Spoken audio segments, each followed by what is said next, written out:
நமச்சிவாயம். ஆதித்யாய சோமாஜா மங்களாஜ புதாஜ குரு சுக்ர சனீபியஸ்ச ராகவே கேதவே நமோ நமஹ. இல்லாமல்ல ஆதித்யாதி நவகிரகங்களை வணங்கி என்னுடைய குருநாதரையும் என்னுடைய உபாசனை தேவதை அன்னை வாராகி அம்பாளுடைய மலரடிகளையும் பணிந்து உலகம் முழுவதும் வாழக்கூடிய வாராகி டிவி நேயர்கள் அனைவருக்கும் தமிழ் புத்தாண்டு வாழ்த்துக்கள். புது வருஷம் பிறக்குது, தமிழ் வருஷம் பிறக்குது. இந்த வருஷத்துக்கு பேர் என்ன தெரியுமா? பராபவ வருடம். பராபவ வருடம் சிறப்பாக இருக்கும் போது இந்த வருஷத்தை உச்சரிக்கும் போதே பராபவ வருடம் அப்படின்னு தான் சொல்லணும். ஒரு ஒரு வசத்தையாக ஏற்றி ஒரு உயர்வு வந்து அதுக்கப்புறம் சமநிலையை அடையுது. இந்த வருஷம் எல்லாருக்கும் சுபிக்ஷமாக இருக்க போது. நம்ம மற்ற எந்த வருஷப்பிறப்புக்கும் இல்லாத ஒரு சிறப்பு நம்ம தமிழ் புத்தாண்டுக்கு உண்டு. இது வருஷ பிறப்புனா அப்போ 2025, 26, 27, 28, 11 அது common world wide common English calendar, அவ்வளோதான். அது ஒரு வரலாற்று சுவடு, ஒரு ஹிஸ்ட்ரிக்காக 25, 26 யுத்தம் நடந்தது, 25 இது நடந்தது, நம்ம அப்படி 26 தேர்தல் நடந்தது, இது மாதிரி நம்ம சொல்லிக்கலாம்.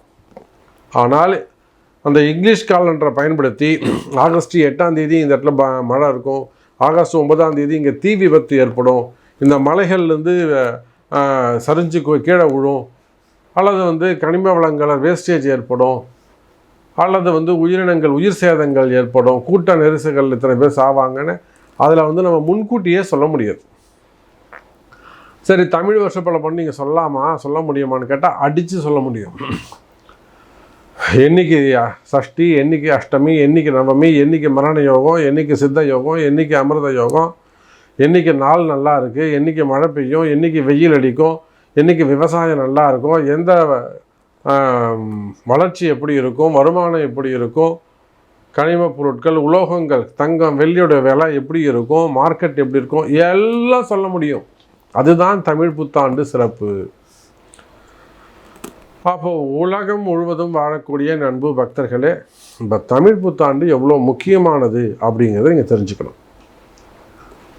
இந்த தமிழ் புத்தாண்டை ஒவ்வொரு வீட்டிலும் நீங்கள் எங்கே இருந்தாலும் சரிதான், பசங்களை கூப்பிட்டு நிற்க வச்சு தமிழ் புத்தாண்டு முடிஞ்சால் ஒரு பஞ்சாங்கம் வாங்கி வச்சுக்கோங்க. வாங்கி உங்களுக்கு பார்க்க தெரியுதோ இல்லையோ வீட்டில் இருக்க வேண்டிய ஒரு பொருள் பஞ்சாங்கம். புரியுதா? ஒரு பாம்பு பஞ்சாங்கம் வாங்கி வச்சுக்கோங்க, இல்லை ஒரு கோவில் பஞ்சாங்கம், ஒரு ஆற்காடு சீதாராமையர் பஞ்சாங்கம், ஏதோ ஒன்று வாங்கி வச்சுக்கோங்க. பஞ்சாங்கத்தை வச்சு பூஜை பண்ணுங்க, சிறப்பு. அப்போ பிறக்கின்ற இந்த பராபவ வருடம் உங்கள் 12 ராசிக்கும் இந்த வருஷம் பூரா எப்படி இருக்க போகுது, நியூ இயர் எப்படி இருக்க போகுது, புத்தாண்டு எப்படி இருக்க போகுது, யுத்தம் முடிவுக்கு வந்துடுமா, இஸ்ரேல் அமெரிக்கா போர் முடிவுக்கு வந்துடுமா, முடிவுக்கு வந்த பிறகு அந்த நாடுகளுடைய ரியாக்ஷன்ஸ் எப்படி இருக்கும், அந்த நாடுகளுடைய வளர்ச்சி எப்படி, க்ரோத் எப்படி இருக்கும், சரி எல்லாம் நம்ம பார்க்க போகிறோம். ப்ரீஃபாக பார்க்கலாம் வாருங்கள். ரிஷபராசி நேயர்களே, தமிழ் புத்தாண்டு. இந்த தமிழ் புத்தாண்டை பொறுத்தவரையிலும் ரிஷபராசிகளுக்கு தொடர்ந்து இருந்து வரக்கூடிய தடைகள் விலகும். ஏன்னா ரிஷபராசிக்கு எல்லாம் நடக்கிற மாதிரியே இருக்கும், கிட்ட நெருங்கி வரா மாதிரி இருக்கும், ஆனால் கடைசியில் அதில் ஏமாற்றம் தான் மிஞ்சம். அப்படி ஏமாறும்போது அது ஒரு மனசுக்கு அது ஏமாற்றம் இருந்தால் தான் அந்த மனசுக்கு என்ன வலிங்கிறது தெரியும். என்னடா இது நம்ம இவ்வளோ தூரம் கஷ்டப்பட்டு கொண்டு வந்து கடைசியில் அது நடக்கலையே. அப்போ அந்த ஏமாற்றங்கள் இருக்குமே, ஆனால் அந்த ஏமாற்றங்கள் விலகும். ரிஷபராசி என்பர்களே, உங்களுக்கு தொடர்ந்து இருந்து வரக்கூடிய உங்கள் தொழில் அமைப்புகளில், பிஸ்னஸில், பணங்காசு டிரான்சாக்ஷனில், மெயினாக வருமானத்தில் இருந்து வரக்கூடிய கஷ்ட நஷ்டங்கள் விலகும். இந்த வருஷம் மகாலட்சுமி யுகமாக அமையும். பணங்காசு வந்து சேரும், மெயினாக ரொட்டேஷன்ஸ் இருக்கும். வருமானத்தில் உங்களுக்கு தடைகள் இருக்குமே, ஆனால் அந்த வருமான தடை உடையும். வருமானம் சிறப்பானதாக இருக்கும், ப்ராஃபிட் இன்க்ரீஸ் ஆகும், லாபம் கிடைக்கும். அப்போ லாபம் கிடைச்சதுன்னா உங்களுக்கு இருந்து வரக்கூடிய கடன் சுமைகள், கடன் பிரச்சனைகள் குறையும். ஆமாங்க, நான் சொல்லலைங்க, இந்த வருஷ பஞ்சாங்கம் சொல்லுது. இந்த வருஷ பஞ்சாங்கம் சொல்லுது ரிஷப ராசிக்கு சிறப்பாக இருக்கும். சனி பார்வை இருக்குது, 3வது பார்வை இருக்குது. சனி பார்க்கும் இடம் பாழாகும். அதனால் ரிஷபராசியை தரன்னு சனி பகவான் பிடிச்சி கீழே இழுத்துன்னு வந்துட்டுருக்காரு. கொஞ்சம் கொஞ்சமாக கீழே இழுத்துன்னு வந்துட்டுருக்காரு. ஒரு உச்சத்தில் இருக்கக்கூடிய ரிஷபராசி என்பர்கள். நான் மட்டும் நல்லா இருந்தேன் சார், எங்களுக்கு சிறப்பாக போய்கிட்டு இருந்தது சார், நான் பிஸ்னஸ் நல்லா பண்ணிட்டு இருந்தேன் சார், அப்படியே ஸ்டெப் பை ஸ்டெப்பாக எனக்கு கொஞ்சம் அப்படியே டவுன் ஆகிட்டே வருது, ஃபீல் பண்ணுறேன். அந்த ஃபீல் தான் சனி பகவான்.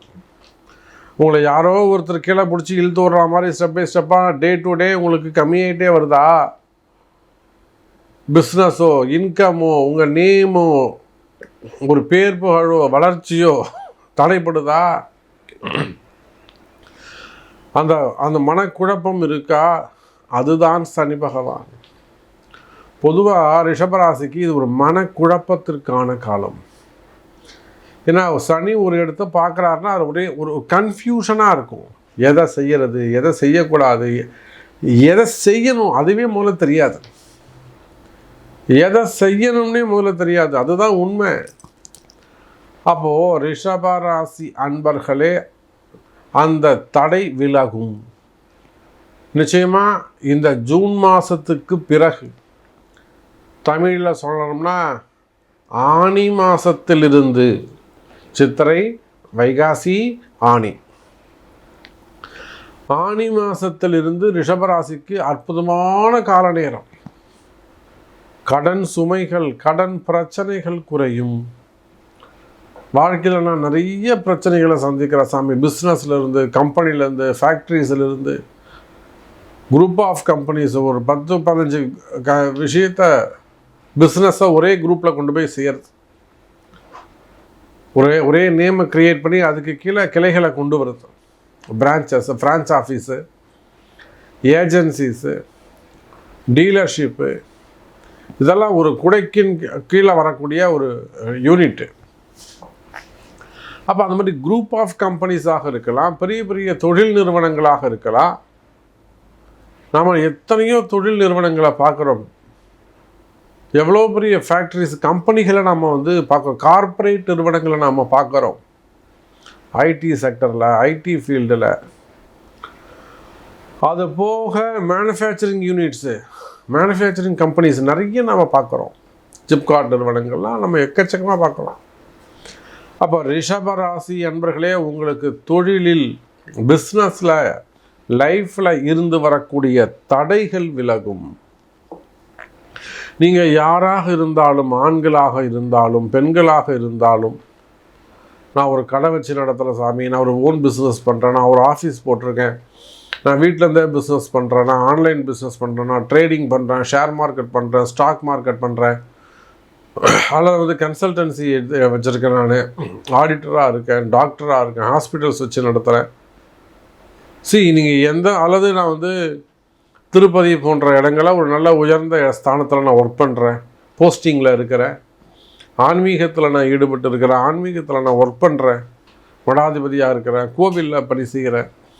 நீங்கள் எதுவாக இருந்தாலும் ரிஷபராசி அன்பர்களே, இந்த தமிழ் புத்தாண்டு உங்களுக்கு நன்மையை செய்கிறது. அப்போ இதை தாண்டி ஒரு ரிஷபராசிக்கு மாறுபட்ட பலன்கள், நீங்கள் அப்படி தான் சாமி சொல்கிறீங்க, நல்லா இருக்குன்றீங்க, ஆனால் எனக்கு நல்லது நடக்கலையே அப்படின்னு நீங்கள் ஃபீல் பண்ணுவீங்களே, ஆனால் அப்போது நிச்சயமாக உங்கள் பிறப்பு ஜாதகம்தான் அதுக்கு காரணம், அந்த கர்மா தான் காரணம். அப்போ நிச்சயமாக ரிஷபராசி என்பதில் உங்களுக்கு நேரம் நன்றாக உள்ளது, நல்லதே நடக்கும். அதே போல் இந்த பராபவ வருடம், தமிழ் வருஷம்னாக்கா அந்த பராபவ வருடம் 60 ஆண்டுகளில் ஒரு வருஷம். இந்த வருஷம் வெண்பா, ஒவ்வொரு வருஷத்துக்கும் அர்த்தம் இருக்குது, மீனிங் இருக்குது. அதுக்கு ஒரு சாங் இருக்கும். அந்த சாங்குக்கான மீனிங் பார்த்திங்கன்னா என்ன சொல்லுதுன்னா, ஜென்ரலாக இந்த பிறந்திருக்கக்கூடிய தமிழ் வருடம் உலக நன்மை ஏற்படும். அந்த வாரெலாம் நடந்துகிட்டு இருக்கு பார்த்தீங்களா, ஹமாஸ் போரோ இல்லை இஸ்ரேலோ அமெரிக்காவோ, இது எல்லாமே கண்ட்ரோலில் வந்துடும். எனக்கு தெரிஞ்சு நான் இன்றைக்கே சொல்கிறேன், இந்த ஏப்ரல் எண்டுக்குள்ளே இந்த ஈரான் போர் ஓரளவுக்கு கண்ட்ரோலில் வந்துடும். 80% ஸ்டாப் ஆகிடும், 20% மட்டுமே அந்த வார் நடந்துக்கிட்டு இருக்கும். அப்போ அந்த அளவுக்கு இந்த பராபவ வருடம் தீமைகள் விலகி நன்மைகள் அதிகரிக்கும். உலகம் முழுவதுமே மழை நன்னா இருக்கும், நல்ல மழை பெய்யும், விவசாயம் சிறப்பாக இருக்கும், தொழில் அமைப்புகள் சிறப்பாக இருக்கும், பிஸ்னஸ் நல்லா இருக்க போது, வருமானம் சிறப்பாக இருக்க போது, ப்ராஃபிட் கிடைக்கும்.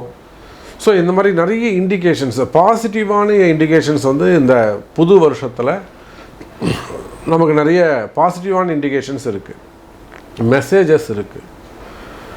அப்போது திருமணங்கள், முதல் திருமணம், இரண்டாவது திருமணம், இரண்டாவது திருமணம்லாம் நீங்கள் வெயிட் பண்ணணும்னு அவசியமே இல்லை.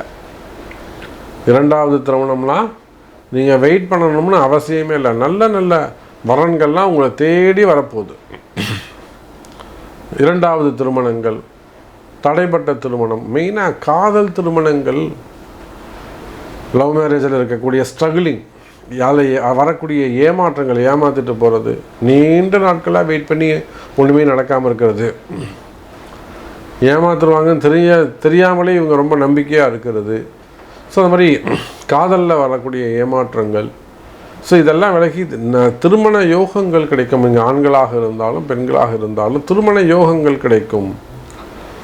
அப்போ இதெல்லாம் சின்ன சின்ன பரிகாரங்கள், அதெல்லாம் அறிஞ்சு உங்கள் ஜாதகத்தை கொண்டு அந்த பரிகாரங்களை எல்லாம் செய்வீர்களேயானால் இந்த பராபவ வருடம் மற்றவங்களுக்கெல்லாம் எப்படி நன்மையை செய்யுதோ அதுபோல் உங்களுக்கும் உங்கள் குடும்பத்தாருக்கும் நல்லது செய்யும், நல்லதே நடக்கும். அம்பாளுடைய ஆசீர்வாதம். ஜெய் வராகி, ஜெய் ஜெய் வராகி.